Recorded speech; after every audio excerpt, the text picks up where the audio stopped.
Hello student, this video is for class 10th, chapter 5, arithmetic progression. Arithmetic progression का basic concept जो है मैं आपको पिछले वीडियोस में बता चुकी हूँ. अब हम लोग एक्सरसाइज सॉल्व करने की तरफ आ रहे हैं. सो फर्स्ट क्वेश्चन यहाँ पे लिखा हुआ है, in which of the following situation does the list of number involve make an arithmetic progression and why. ये जो कंडीशंस दिए हुए हैं, इन कंडीशन में क्या एपी बनता है और अगर एपी बनता है तो क्यों बनता है. तो मैंने आपको पहले भी बताया हुआ है, एपी बनने के लिए कंडीशन लागू होते हैं कि एक पर्टिकुलर सीरीज़ या नंबर में उन नंबरों को आगे बढ़ना होता है. इंक्रीजिंग और डिक्रीजिंग दोनों हो सकते हैं, लेकिन उसमें एक पर्टिकुलर डिफरेंस होना चाहिए. फर्स्ट नंबर से सेकंड नंबर के बीच की जो डिफरेंस है वही सेकंड से थर्ड के बीच की होनी चाहिए और वही थर्ड से फोर्थ के बीच की होना चाहिए, और जितने भी गिवन नंबर है सबका डिफरेंस यानी कि डी सेम होना चाहिए. तो अब फर्स्ट सिचुएशन इनने हमको दिया हुआ है, a taxi fare after each kilometre when the fair is ₹15 for the first kilometre and ₹8 for each additional kilometre. तो इनके कहने का मतलब ये है कि जब आप एक टैक्सी है जिसका आप किराया भाड़ा दे रहे हैं, तो फर्स्ट टाइम जब आप उसमें सफ़र करेंगे तो पहला 1 किलोमीटर का वो आपसे ₹15 चार्ज करेगा, और अगर आप 2 किलोमीटर जाना चाहते हैं तो अगले वाले किलोमीटर का वो उसमें ₹8 ही जोड़ेगा. मतलब अगर आपने 1 किलोमीटर की दूरी तय करी है तो आप ₹15 देंगे, और अगर आपने 2 किलोमीटर की दूरी तय किया है तो आप 15 + 8 देंगे. अगले किलोमीटर का वो आपसे 15 नहीं ले रहा है, 8 ही ले रहा है.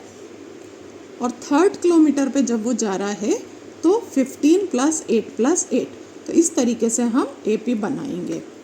इसका फर्स्ट कंडीशन जो है वो हम इसको लिखते हैं. इसको समझने के लिए हम एक टेबुलेशन फॉर्म बना लेते हैं जो हमारे लिए ज़्यादा इजी होगा. ये हम एक टेबल बना लेते हैं.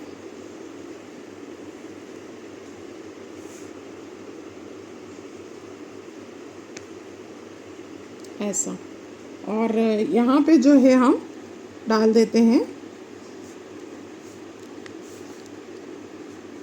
ये देखिए ये जो बनेगा यहाँ पे फर्स्ट में हम लिखते हैं किलोमीटर और यहाँ पे हम लिख देते हैं फेयर.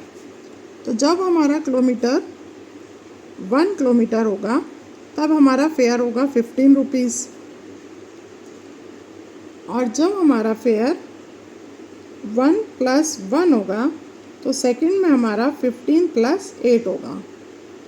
देखिए, और जब हमारा किलोमीटर 1 + 1 + 1 होगा तब हमारा फेयर 15 + 8 + 8 होगा. और इसी तरह से ये जो 8 है ये हमारा हर बार ऐड हो रहा है. फर्स्ट टाइम हमारा क्या ऐड हुआ था, 1 8 ऐड हुआ था. सेकंड टाइम में हमारे 2 8 ऐड हुए थे. इसी तरह जब हम थर्ड यानी कि 1 2 3, तो जब हम कहाँ आ जाएंगे 4 किलोमीटर पे 1 + 1 + 1 + 1. जब हम 4 किलोमीटर पे आ जाएंगे तो हमारा कितना बन जाएगा, यहाँ पे आपको सॉल्व करके बताती हूँ. अगर एपी के फॉर्म में चलेंगे तो यहाँ एपी के हिसाब से ए = हमको गिवन है ₹15. ये हमको ₹15 गिवन है फर्स्ट किलोमीटर का. जब आपने A2 यानी कि सेकंड किलोमीटर जाना तय किया तो आपको ए यानी कि 15 प्लस जो आपका डिफरेंस आ रहा है डी, वो आपने प्लस किया तो कितना हो गया 15 + ₹8. सेकंड वाला आपका ये बन गया 15 + ₹8 मीन्स ₹23. जब आपने A3 यानी 3 किलोमीटर पे चला तो ए, ये देखिए 15 और 8 यानी कि डी है, ये कितने बार जुड़ा है, 2 बार. तो हम इसे बोलेंगे 2D. 2D के लिए हम इसे यहाँ 8 + 8 नहीं करेंगे, अकॉर्डिंग टू एपी हम 2 और ब्रैकेट में डी यानी कि 8 करेंगे. तो ये हो जाएगा हमारा 16 प्लस ये हो जाएगा हमारा 15, और ये हमारा भाड़ा जो हो जाएगा वो हो जाएगा ₹31. देखा आपने. इसी तरह हर अगले किलोमीटर का हम लोग निकाल लेंगे. जब हमको A4 पे जाना होगा तो हमारा A प्लस इसी तरह कितने टाइम डी माने डिफरेंस जुड़ जाएगा 3 बार, 15 + 8 + 8 + 8, तो 3 टाइम डी हो जाएगा. तो हम इसको करेंगे 15 + 3 और ब्रैकेट में डी यानी कि 8. तो ये हमारा हो जाएगा 15 प्लस 8 3 जा 24 हो जाएगा, और ये हमारा कितना हो जाएगा 39 रुपीज़। तो ये देखा, ये एक बेसिक फार्मूला है जो मैंने आपको पहले भी कराया था कि A4 अगर हमको निकालना है तो A+3D करेंगे, A3 निकालना है तो A+2D, मतलब बेस A तो रहेगा और उसमें 2 टाइम्स D जुड़ जाएंगे तो वो बन जाएगा। इसको समझ लीजिए आप। तो ये फर्स्ट वाले कॉन्सेप्ट से अगर हर बार इस तरीके से बढ़ रहा है तो yes it is an AP। तो फर्स्ट वाला कंडीशन जो है वो हमारी AP को प्रूव कर रही है। अब हम आते हैं सेकेंड कंडीशन पे। सो हम लोग सेकेंड वाली कंडीशन पे आ गए हैं। The amount of air present in a cylinder when a vacuum pump removes 1/4 of the air remaining in the cylinder at a time। इसमें ये बोल रहे हैं कि जब आप एक गैस सिलेंडर में एयर है और उसका पंप वैक्यूम आप जो पंप है वो रिमूव करते हैं तो उस समय में उस सिलेंडर के अंदर 1/4 एयर रह जाता है। 1/4 रह गया है मीन्स 3/4 एयर जो है वो बाहर हो चुकी है, तो अब 1/4 रिमेन रह गई है, तो उसका हम कुछ भी AP नहीं बना पाएंगे क्योंकि नेक्स्ट टाइम में 3/4 बचेगा। 3/4 निकालना जो है प्रॉपर AP के फॉर्म में नहीं आता है, so it is not an AP। Next वाला देखिए, थर्ड वाला, the cost of digging a well after every metre. एक कुआं खोदा जा रहा है और after every metre of digging when is cost, उसको पहला 1 मीटर खोदने पे उसको 150 रुपया दिया जा रहा है for the first metre and rises, और जैसे ही वो नीचे की तरफ जाता जाएगा उसके 50 रुपये से उसका जो मजदूरी है वो बढ़ाया जाएगा। पहली बार में उसको 150 रुपया दिया जा रहा है और अगले 1 मीटर की खुदाई पे 50 रुपये दिया जाएगा और फिर अगले 1 मीटर पे और 50 रुपये। तो ये हमें दिख रहा है कि हर किलोमीटर पे 50 रुपीज़ बढ़ रहा है, मीटर पे हर मीटर पे 50 रुपीज़ बढ़ रहा है। तो ये एक प्रॉपर AP जाता है, इसका हम सब जो है वो AP का सीरीज़ बना सकते हैं। तो इसकी हम सीरीज़ बनाएंगे। A यानी जो स्टैटिक कॉस्ट हमारी आ रही है वो आ रही है हमारी A = 150 रुपीज़, और उसके बाद हम लोग इसको हर मीटर पे बढ़ा रहे हैं, तो इसमें हम D ऐड करते जाएंगे। तो हम बोलेंगे A2 जो हमें निकालना है A+D, और D जो हमको जो उन्होंने डिफरेंस बताया था 50 रुपीज़ का, तो हम हर बार उसको बढ़ाते जाएंगे। तो A+D मतलब हम करेंगे 150 + 50, तो नेक्स्ट जो कॉस्ट आ जाएगा वो हमारा 200 रुपीज़ आ जाएगा। और फिर हम A3 करेंगे, तो A3 को A+2D जैसा मैंने आपको पहले बताया था, A का है 150 + 2 × 50, तो ये नेक्स्ट कॉस्ट अब आ गया हमारा 250। ये आप देख रहे हैं फर्स्ट वाला जो AP था वो 150 था, फिर 200, फिर 250, और एक और हम निकालने का ट्राई कर लेते हैं। A4 = A+3D, A हो गया हमारा 150 और 3 हो गया, साथ में हमने 50 मल्टीप्लाई किया, 150 + 150 = हो गया 300 रुपीज़। तो ये हमारा जो है वो AP प्रॉपर AP बन गया। ये सेकंड वाला देख लीजिए आप। अब हम फोर्थ वाले की तरफ चलते हैं। फोर्थ वाली सिचुएशन क्या कहती है। फोर्थ वाला जो हमारा बनता है, the amount of money in account every year when 10,000 rupees deposit eight compound interest eight 8% per annum. यहाँ पे आप ध्यान दीजिए, ये आ रहा है कंपाउंड इंटरेस्ट। 10,000 रुपीज़ आपने कहीं पे डिपॉजिट किया है बैंक में, और हर साल का जो है वो कंपाउंड इंटरेस्ट के फॉर्म में 8% पर एनम जो है इंटरेस्ट मिल रहा है। तो अगर ये सिंपल इंटरेस्ट होता तो ये हमारा AP बन जाता, क्योंकि हम अमाउंट हमेशा सेम रखते 10,000। आपने 8th क्लास में सिंपल इंटरेस्ट कंपाउंड इंटरेस्ट पढ़ा होगा, तो आपको ध्यान होगा सिंपल इंटरेस्ट में प्रिंसिपल हमेशा फिक्स रहता है 10,000, और जो भी इंटरेस्ट बढ़ता है वो 10,000 पे लगता है। और कंपाउंड इंटरेस्ट में प्रिंसिपल हमारा चेंज होता जाता है फर्स्ट टाइम, क्योंकि वो कंपाउंडेड एनुअली होता है। तो अगर हम उसको कंपाउंड इंटरेस्ट के बेसिस पे लेते हैं तो पहला साल में हमारा 8% ब्याज लग के 10,000 रुपये पे 8% ब्याज 8,000 रुपये आएगा। अगले साल में अगर हम उसे काउंट करते हैं तो प्रिंसिपल जो है वो हमारा कितना हो जाएगा, 18,000 रुपये हो जाएगा। तो इस वजह से क्या हो जाएगा, आपका प्रिंसिपल चेंज होने की वजह से ये एपी नहीं रह जाएगा। सो फोर्थ वाला जो है वो हमारा एपी नहीं है। क्वेश्चन नंबर 2 पे आ जाइए, ये देख रहे हैं आप। Write first 4 term of AP when the first term a या and the common difference d are given as follows. यहाँ आपको ए गिवन है और डी गिवन है और आपको आगे के 4 टर्म निकालने हैं, A2, A3, A4 आपको और A5 आपको निकालना है। तो मैंने जैसा आपको अभी पिछले वाले क्वेश्चन में बताया वैसे ही करेंगे। A गिवन है, D गिवन है, तो हम A2, A3, A4, A5 easily निकाल लेंगे। मैं आपको करके बताती हूँ।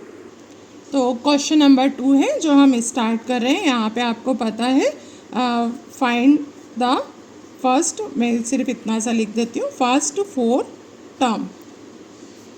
जब हमको फर्स्ट वाले में a is equal to given है, a हमारे पास कितना गिवन है 10 और d हमारे पास कितना गिवन है फर्स्ट वाले में 10। तो यहाँ पे जैसा मैंने आपको बताया था a गिवन है, अब हम a2 निकालेंगे। a2 is equal to a plus d, a plus d में हम निकालेंगे तो a हमारा 10 है, d हमारा 10 है, a2 हमें कितना मिल गया 20। इसको हम बॉक्स में बंद कर देंगे। नेक्स्ट में हम यहाँ पे a3 निकालेंगे, a प्लस 2d। a मेरे पास 10 है, 2 मैं यहाँ लिखूँगी, d की जगह में 10 लिखूँगी। 10 प्लस 20 इज इक्वल्स टू 30। तो मेरा a3 कितना निकला, 30 निकला।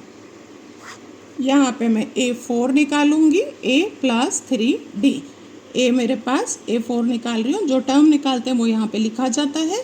a मेरे पास 10 है, d मेरे पास 10 है और 3 मल्टीप्लाई कर रही हूँ, 10 plus 30 A4, A4 is equals to 40।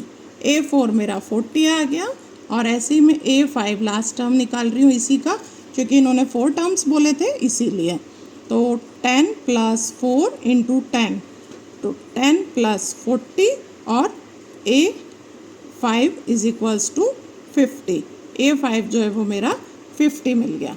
ये देखिए आप, यहाँ तीनों दिख रहे हैं। A1 मुझे गिवन था, A2 is equal to 20, A3 is equal to 30, A4 is equal to 40 और A5 इज इक्वल्स टू 50। यहाँ पे मैंने 4 टर्म्स आपको निकाल के बता दिए। अब हम इसी के बी वाले पोर्शन पे जाते हैं। सेकेंड वाले में मुझे गिवन है a इज इक्वल्स टू मेरे पास है -2 and d is equal to मेरे पास है 0। तो ये आपको बहुत ज़्यादा देखने की ज़रूरत है, क्योंकि d 0 मतलब ये क्या बता रहे हैं कि मेरे पास डिफरेंस जो है वो 0 है, मतलब टर्म आगे नहीं बढ़ी है। कैसे नहीं बढ़ी है, देखिए A2 लगाया मैंने, A प्लस D लगाया, A मेरे पास है -2 और प्लस ये देखिए 0। तो जब इसमें कुछ भी नहीं जुड़ेगा तो ये क्या रहेगा -2, तो A2 रहा मेरा -2। फिर मैंने A3 लगाया, A प्लस 2D लगाऊंगी मैं, A की जगह -2 रखूँगी और 2 के साथ 0 की मल्टीप्लाई करूँगी तो ये -2 ही रहेगा। तो A3 मुझे कितना मिला, अगेन -2। इसी तरह मैंने यहाँ पे A4 लगाया और A प्लस 3D करा। A मेरे पास है -2 और D मेरे पास है 0, ये 0 रहेगा और ये -2 ही रहेगा। तो मुझे A4 क्या मिला, -2। ये भी मेरा -2 रहा क्योंकि डिफरेंस मेरा 0 चल रहा है। A5 की तरफ में जाती हूँ तो A प्लस 4D आ रहा है, A मेरे पास -2 है, 4 के साथ मैं 0 की मल्टीप्लाई कर रही हूँ तो मुझे सिर्फ -2 ही मिल रहा है। तो A5 मेरा क्या मिल रहा है, -2। तो ये वाले में हमको चारों -2 -2 मिले, क्योंकि यहाँ से यूँ भी हमें क्लियर हो रहा है कि D मीन्स 0, यानी इसमें किसी भी तरह की डिफरेंस नहीं आई है। डिफरेंस 0, ना तो ये इंक्रीज़ हुआ है और ना ही ये डिक्रीज़ हुआ है। तो यहाँ पे हमारा D 0 है, इसीलिए ऑल टर्म्स हमारे पास सेम ही चलेंगी, ना कुछ घट रहा है ना कुछ बढ़ रहा है। यहाँ पे थर्ड वाला बताती हूँ मैं आपको, थर्ड वाले पे आ जाइए। सी नंबर का है जो, इसमें A हमारे पास गिवन है 4 और D हमारे पास गिवन है -3। A इज इक्वल्स टू 4 है and D is equals to -3 है। एक बात मैं आपको नोटिस करा दूँ, D जब भी हमारा नेगेटिव में होता है तब ये मान के चलिए कि आपके AP की सीरीज़ है वो डिक्रीज़ हो रही है, क्योंकि जाहिर सी बात है कि D मतलब माइनस, तो जब नंबर माइनस हो रहे हैं तो तो आपको नंबर जो है वो डिक्रीजिंग फॉर्म में मिलेंगे। ये याद रखने की बात है आपके लिए। तो अब मैं स्टार्ट करती हूँ। A2 यहाँ मैं लगाऊंगी, A प्लस D मैंने लगाया है। A2 is equal to A मेरा 4 है, प्लस ब्रैकेट में मैं -3 रख रही हूँ क्योंकि यहाँ दो साइन हो रहे हैं, तो इन दोनों साइनों को प्लस और माइनस की मल्टीप्लाई होती है तो माइनस साइन मिलता है। 4 - 3 आएगा। A2 इज इक्वल टू मुझे मिला 1। ये देखिए मैंने आपसे बोला था सीरीज हमारी डिक्रीजिंग की तरफ जाएगी। A हमारे पास 4 है, A2 हमारे पास 1 है। अब मैं A3 फाइंड करूँगी तो वो होगा A प्लस 2D होगा, और A की जगह मुझे रखना होगा 4 और 2 यहाँ रहेगा, और D मेरा ब्रैकेट में जाएगा -3, तो यहाँ रहेगा 4 प्लस माइनस माइनस होते हैं, 2 3 जा 6 होता है। यहाँ पे मुझे मिलेगा A3 इज इक्वल्स टू -2। यहाँ मेरा डिफरेंस आ रहा है कि पहले मेरे पास 4 था, 4 में से 3 कम हुआ तो 1 आया मेरे पास, और 1 में से 3 कम होएगा। A4 जो मेरे को निकालना है तो A4 में निकालूंगी। A4 इज इक्वल्स टू, इसको हम क्लोज कर देते हैं, ये पिछला वाला सम था। A4 इज इक्वल टू मेरे पास आ रहा है A प्लस 3D, तो A मेरे पास आ रहा है 4, 3 मेरा फार्मूला का है, D मेरा -3 है, तो मैं 4 प्लस माइनस माइनस हो जाएगा, ये लगाऊंगी। A4 जो मिलेगा वो मुझे -5 मिलेगा। नेक्स्ट A5 निकालना है मुझे, तो A प्लस 4D लगेगा मेरा। A मेरे पास है 4, फार्मूले का 4, और D जो है मेरे पास -3 है, तो 4 प्लस माइनस माइनस होगा और ये 12 हो जाएगा। 12 में से जाएगा तो A5 जो आएगा वो मेरा आएगा -8। तो इसके भी 4 टर्म मैंने फाइंड कर लिए हैं, 1 -2 -5 और 8, ये भी मेरे फाइंड हो गए। अब हम D वाले की तरफ चलते हैं। A4 वाले में मेरे पास A गिवन है -1 और D मेरे पास गिवन है हाफ, मतलब यहाँ हाफ की डिफरेंस आ रही है सभी में। तो A2 निकालने के लिए मुझे वही करना होगा, A प्लस D। A मेरे पास है -1, यहाँ पे कैलकुलेशन थोड़ा बढ़ जाएगा क्योंकि यहाँ हाफ है, तो LCM वगैरह हमको लेने पड़ेंगे, नो इशू। इसका LCM 2 आया, यहाँ पे -2 आया, देन हमारा प्लस आया, जो हमको मिला वो मिला -1/2। तो A जब मेरे पास -1 था और फिर मेरे पास D यहाँ देख रहे हैं प्लस का हाफ था, मतलब मेरा ये इंक्रीजिंग सीरीज है, बढ़ता हुआ है। तो जब मैं -1 के पास थी तो थोड़ा आगे बढ़ के मैं -1/2 पे आ गई, और अब जब मैं A3 निकालूंगी तो A प्लस 2D आएगा मेरे पास। A मेरे पास है -1 का, प्लस फार्मूले का 2 है, और ये हाफ है। यहाँ पे आसान हो गया क्योंकि इससे ये कट गया, इससे ये कट गया, -1 + 1 था, दोनों कट गए, तो मेरा A3 बराबर क्या आया, 0। यानी मैंने हाफ का डिफरेंस कवर करा और मैं 0 पे आ गई। अब मैं निकालती हूँ A4। A4 निकालने के लिए मुझे करना होगा A प्लस 3D। तो A मेरे पास है -1 प्लस मेरे पास है 3, और ब्रैकेट के अंदर है मेरे पास हाफ, तो ये आगे चल के मेरा बन जाएगा -1 प्लस 3/2, जिसकी LCM में मैं लूँगी। 2 यहाँ आएगा, साथ में 2 यहाँ जाएगा, प्लस 3 आएगा, और ये मेरे पास प्लस का बन जाएगा हाफ, यानी कि A4 मेरा बना हाफ। इसी तरह A5 के तरफ जाऊंगी तो A प्लस 4D बनेगा मेरा। A मेरा है -1 प्लस 4 मेरे पास है और साथ में है हाफ, ये यहाँ से यहाँ कट जाएगा, 2 आएगा, -1 प्लस 2 रहेगा, और ये मिल जाएगा 1, तो A5 मुझे मिलेगा 1। ये कैलकुलेशन थोड़ा सा टफ था, समझ लेंगे आप तो इजी हो जाएगा। ये देखिए पहले मेरे पास था -1, फिर हुआ माइनस का आधा, फिर आई में 0 पे, फिर मैं आई प्लस के आधे पे, और फिर मैं आई प्लस के 1 पे, तो हमने आधे के अंतर के साथ ये दूरी तय कर ली थी। अब लास्ट वाला बचा इसी क्वेश्चन का, वो भी देखते हैं हम। चलिए यहाँ पे मुझे A क्या गिवन है, यहाँ मुझे A is equal to given है -1.25, और ये भी जो है वो हमें थोड़ा सा टिपिकल सा दिख रहा है क्योंकि इसकी जो कैलकुलेशन है वो ऐसी आएगी, इसीलिए मैं आपको इसे और लेकर के बता रही हूँ ताकि एक बार में क्लियर हो जाए इश्यूज़। तो A2 मुझे निकालना है, जहाँ मैं ले रही हूँ A+2 के लिए मैंने A को लिया -1.25 और ब्रैकेट में मैंने लिया माइनस का 0.25।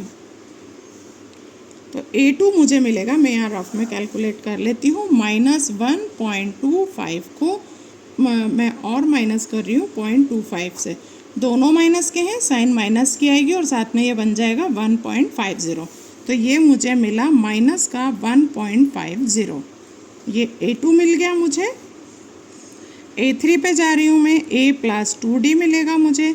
A मुझे मिल रहा है माइनस का 1.25 प्लस 2 मिल रहा है मुझे यहाँ पे 0.25, वो भी माइनस का। -1.25 मुझे मिल गया है, 0.25 की मल्टीप्लाई करूँगी तो मैं 0.50 बनेगा, ये वो भी बनेगा माइनस का साथ में। तो माइनस माइनस मिला करके आंसर माइनस आएगा और ये मेरा बनेगा 1.75। ये मुझे मिला A3। अगेन में हम चलते हैं A4 पे। A4 जो होता है वो मेरा A+3D होता है। तो A4 = A है मेरे पास माइनस का 1.25 प्लस यहाँ मेरे पास है 3 और D में है 0.250 साथ में लगा हुआ है, माइनस भी है साथ में, यहाँ माइनस मेंशन करना है। -1.25 है और ये प्लस माइनस मिलके माइनस हो गए, 3 का 25 से होएगा तो 0.75 आएगा और ये जो है वो मेरा पूरा माइनस का 2 बन जाएगा, क्योंकि 1.25 ये चलिए मैं कैलकुलेट करके बता देती हूँ, 1.25 और साथ में माइनस का 75, तो ये हमको मिल जाएगा tan और ये +1 कैरी, ये 2 हमको मिल जाएगा माइनस का। तो मुझे A4 जो वो मिला माइनस का 2 मिला, क्योंकि देखिए मैंने आपको पहले भी बताया था कि D जब भी हमारा नेगेटिव होता है, ये देखिए आप D यहाँ नेगेटिव है, तो D जब भी नेगेटिव होगा तो सीरीज़ आपको हमेशा डिक्रीजिंग मिलेगी। ये देखिए फर्स्ट वाला मेरे पास क्या था, माइनस में 1.25 था, माइनस की तरफ चली में तो माइनस का 1.5 यानी कि 1.5 हो गया, माइनस की तरफ चली में तो माइनस का 1.75 में माइनस की तरफ जा रही हूँ और मैं माइनस के 2 पे आ गई हूँ और अब माइनस के मैं 2.25 पे भी आ जाऊँगी। आप देखिए A5 = मेरा क्या बनता है, A+4D बनता है। तो A मेरे पास है माइनस का 1.25, साथ में मेरे पास 4 है और साथ में 0.25 है, वो भी माइनस का। तो माइनस का 1.25 आ गया, प्लस माइनस माइनस हो गए और 4 का 0.25 से करते हैं तो हमको क्या मिलता है, 1.00 मिलता है। तो ये पूरा मिलके हो गया 2.25, वो भी माइनस का। तो ये सीरीज़ मेरी डिक्रीजिंग में चलनी थी क्योंकि D जो है वो मेरा माइनस में था। देख लीजिए आप, ये वाला आपको बहुत इजीली समझ में आ गया होगा पूरा क्वेश्चन। और नेक्स्ट वीडियो में हम इसी का क्वेश्चन नंबर 3 और क्वेश्चन नंबर 4 सॉल्व करेंगे। तो आप नेक्स्ट वीडियो को ज़रूर फॉलो करिए और चैनल को सब्सक्राइब करिए। Thank you.